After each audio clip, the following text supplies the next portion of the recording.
August 1st, and I'm driving from Savannah, Georgia to Columbia, South Carolina with a quick stop in Charleston, South Carolina. I left Florida yesterday on the interstate because I wanted to leave Florida as fast as I could because I was tired of their toll system. Their toll roads are so illogical.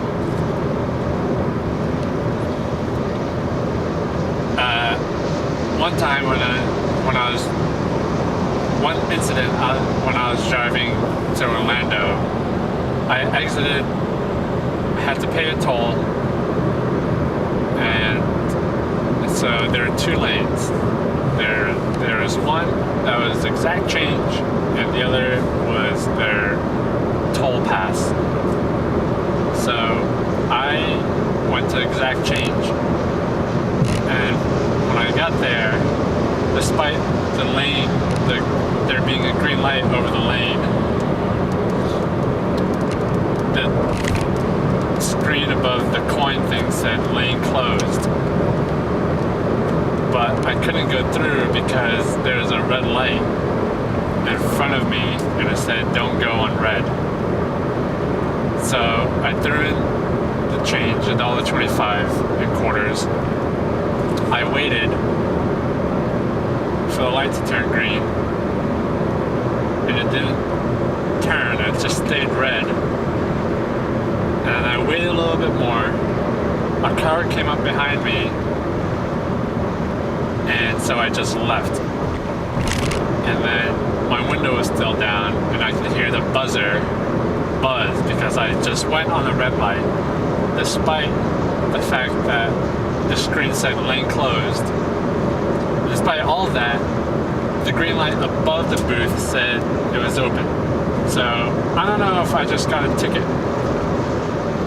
And then the night before, I was driving to Miami Beach, and again, the highway split in two. You could go this way, which was exact change, or the toll pass, that's to the right, or to the left, that's just toll pass. But the signs don't tell you how to get to Miami Beach. The only way to get to Miami Beach is if you have the toll pass. So I went through the toll pass lane because I didn't know there's only one way to Miami Beach. So I went there. I don't know if I'm gonna get fined or not.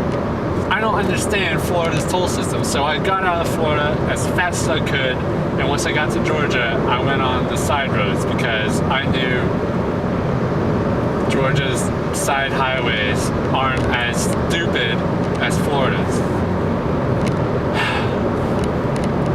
So anyway, this trip started off pretty good. In Portland, Maine, I went to go get a cup of coffee and catch up on some writing, and so I found an empty parking spot next to the building, and I parked there. There are no signs or anything, so I parked there, stayed in the coffee shop for about an hour and a half, maybe 2 hours, and when I got out, a guy was there, and he was like, which unit in this building do you live in? I said, I don't. And he said, oh, because I just called the tow truck. And I was like, oh, well, there are no signs that say so. And then he was like, And so I nearly escaped from having my car towed, which sucks. And then a few days later in Saratoga Springs, I parked my car on the street, and there's a sign that said I couldn't park there the next morning. So the next morning when I got out there, I got out just in time as the meter maid, the parking police came by, and she was like, is this your car? And I was like, yeah. And then she was like, okay, I almost wrote you a ticket. So I narrowly escaped two car infractions. I felt pretty good. The very next day in Niagara Falls, I was talking to my mom on the telephone, and then we were talking about freeway safety, like what the best thing to do when it rains on the freeway. So after I hung up, the state police pulled me over and gave me a ticket for talking to my mom, for talking about driving safety. That sucked. And then the very next day in Cleveland, I parked my car on the street, explored downtown a little bit, and when I got back, the meter maid person, the parking police, gave me a ticket. And I swear the meter had just expired. I was running back, and when I got there, I was like, "Is it too late?" And it's like, "Yeah, I just wrote you a ticket." And I was like, "I could have sworn I had time." It's like, I don't know.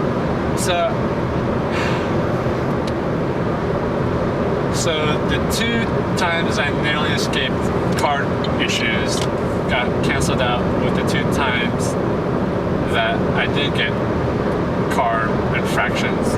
And then who knows how many traffic violations I got in Florida because of the stupid toll roads. And you know,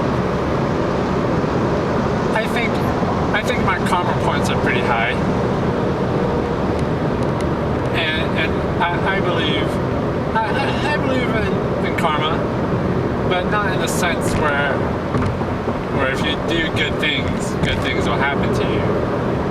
I believe in this sort of karma credit sort of system where you know, sometimes you, like a bank, sometimes if you deposit in good karma, you get good karma interest back.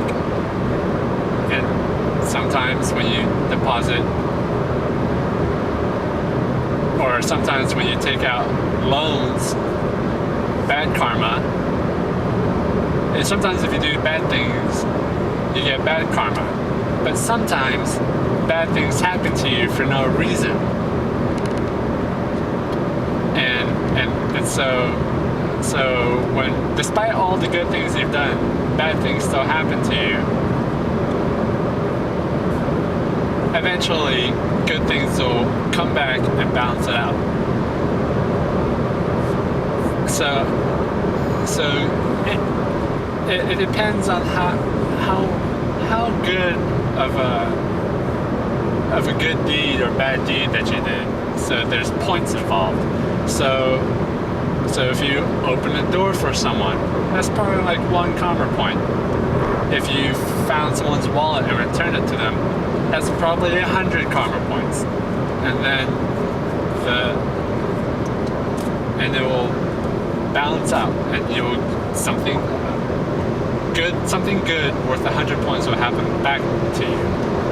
And sometimes, for no reason, something terrible will happen to you. And eventually, the same amount of karma in that point system will balance it out. So, when you die, your karma balance sheet, your karma credit will be at 0.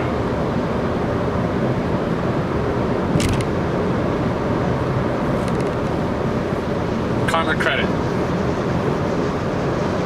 Credit spelled with a K. And it ends with a C with a circle around it. Or an R. Maybe tiny TM. I don't know. I don't know what any of those symbols mean. I just know that Cronuts did it, so I probably have to do it too.